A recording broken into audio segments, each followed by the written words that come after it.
When a mother returned home from what was supposed to be a routine business trip, she expected to walk into the familiar chaos of family life. Instead, she was met with a revelation so shocking it turned her world upside down. What her husband had done while she was away left her, and everyone who heard the story, completely stunned. Sometimes the life you believe you're living is nothing more than a well-constructed illusion. One unexpected message during a routine business trip was all it took to unravel the truth and flip my world upside down. Just when you think everything is perfectly in place, that's often when it all begins to fall apart. My name is Gene, and for the longest time, I truly believed I had the perfect life. Denise, my husband, and I had been together for 8 years, married for 6. We have 2 beautiful children, Zachary, who's 5, and Danielle, who's 2. They're my everything, and up until recently, I thought Denise felt the same. Our life wasn't a fairy tale, but it was solid. Like any couple, we had our highs and lows, but we always found our way back to each other, or so I thought. Do you remember when we first moved into this house? I asked Denise one evening as we sat on the couch after putting the kids to bed. Yeah, he said, a gentle smile tugging at his lips. You were so excited about the big backyard for the kids to run around in. And you, I laughed, nudging him with my elbow. You were more excited about the garage space for all your tools. He chuckled, his hand resting on my knee. Well, it was a pretty big garage.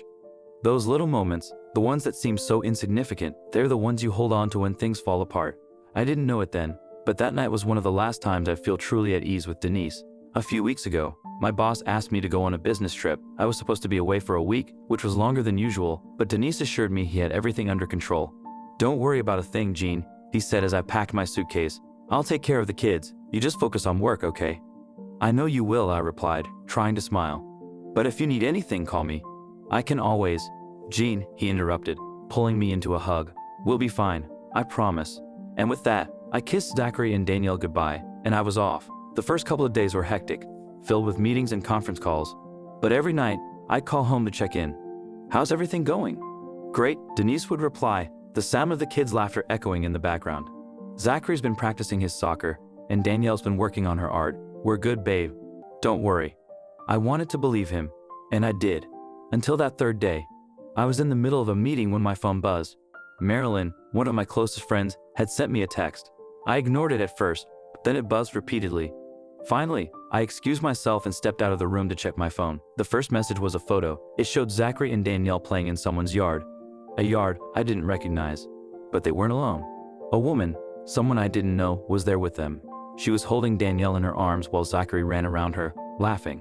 The second message came almost immediately after. Gene, I'm at my aunt's house, and I just saw your kids playing in someone's backyard. Who is this woman? I've never seen her before. My heart started to race. I quickly dialed Marilyn's number, but she didn't pick up. Panic set in as I tried to call Denise. No answer. I tried again. Still nothing. Just as I was about to call him a third time, my phone rang. It was Marilyn. Gene, she said, her voice frantic. I just saw Denise. He's at that woman's house. My stomach dropped. What? What are you talking about? They're in the backyard, she continued. He just walked up to her and Gene. He kissed her. They're sitting together now, hugging. I'm so sorry, but I thought you should know. My world spun as Marilyn's words sank in. Denise was with another woman, kissing her, holding her, while our kids played nearby. I felt sick to my stomach, my mind racing with 1,000 thoughts, none of them making any sense. Are you sure, Marilyn? I asked, my voice trembling. I wish I weren't Gene, she replied, her voice soft and filled with concern. But I'm looking at them right now. As soon as I hung up the phone with Marilyn, I knew I had to get home. There was no way I could just sit through the rest of this business trip pretending everything was fine while my entire life was falling apart. I didn't even bother telling Denise I was coming back early. Let him think everything was normal for just a little longer. Let him think he was safe. I changed my flight and was on a plane within a couple of hours. My mind raced the entire time, replaying Marilyn's words over and over again. Denise had kissed another woman. He was at her house with our kids, playing happy family. The betrayal stung like a physical wound, and I could feel the anger simmering beneath the surface, ready to boil over. When I landed, Marilyn was waiting for me at the airport. She didn't say much. She didn't need to. The look on her face told me everything I needed to know. She handed me a slip of paper with the address of the house where she'd seen Denise and the kids. I did some digging, Marilyn said softly, glancing around as if someone might overhear her. Her name's Natalie. I'm so sorry, Gene. Hearing that name made it all too real. Natalie, I repeated, tasting the bitterness of it on my tongue. Thank you, Marilyn. I'll handle it from here. Marilyn hugged me tightly before I got into my car and headed straight for the address. The closer I got, the more my heart pounded. I wasn't even sure what I was going to do when I got there, but I knew I couldn't let this slide. When I pulled up to the house, I parked a little down the street, out of sight. From where I sat, I could see the backyard. And there they were. Zachary and Danielle are playing in the grass. And Natalie, the woman who had invaded my life, was sitting on the porch watching them with a smile on her face, as if she belonged there. I clenched the steering wheel, my knuckles turning white. She had no idea I was watching her, no idea that her little fantasy was about to come crashing down. After a few minutes, she got up and went inside the house, probably to grab something. That was my moment. I took a deep breath, got out of the car, and walked toward the yard. I could feel my pulse in my throat as I got closer, but I pushed the fear aside. This was for my kids. Mommy. Danielle squealed when she saw me, running over with her arms wide open. Zachary wasn't far behind, both of them oblivious to the storm brewing around them. Hey, sweethearts, I said, scooping them both into a hug, trying to keep my voice light. We're going to have a little adventure, okay? I didn't give them time to ask questions. I carried Danielle and held Zachary's hand, leading them quickly to the car. Just as I was buckling them in, I heard the door to the house open. I glanced up to see Natalie standing on the porch, staring at me in shock. Who? What are you doing? She yelled. I didn't answer. I didn't owe her anything. I got into the driver's seat and started the car. As I pulled away, I saw her running after us in the rearview mirror, her phone pressed to her ear. Good. Let her panic. Once we were far enough away, I pulled into a nearby hotel and checked us in. The kids were full of questions. Where's Daddy? Why are we at a hotel? But I just told them we were on a surprise trip and they'd see Daddy soon. They seemed to buy it, though I could tell Zachary was suspicious. He was too smart for his own good sometimes.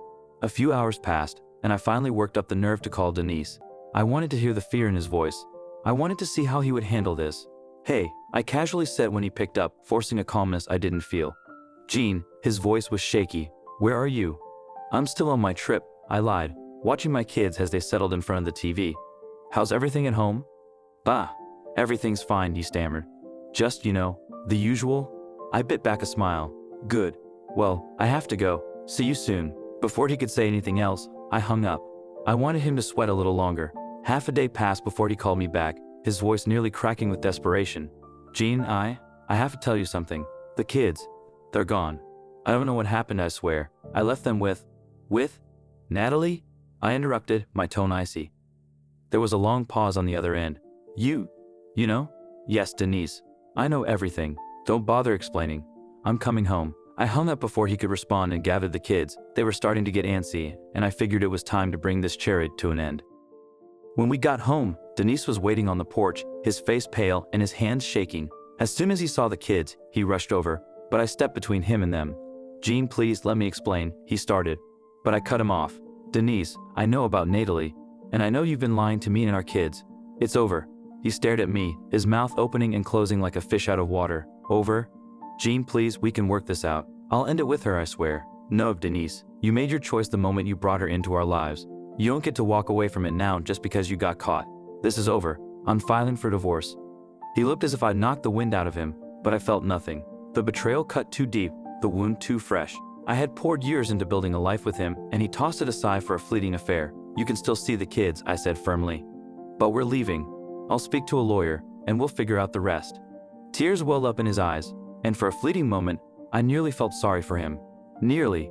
But then the image of him kissing her, lying to my face without a hint of guilt, flashed through my mind, and any trace of sympathy disappeared. Gene, please, he pleaded. But I was already walking away, guiding the kids inside to pack our things.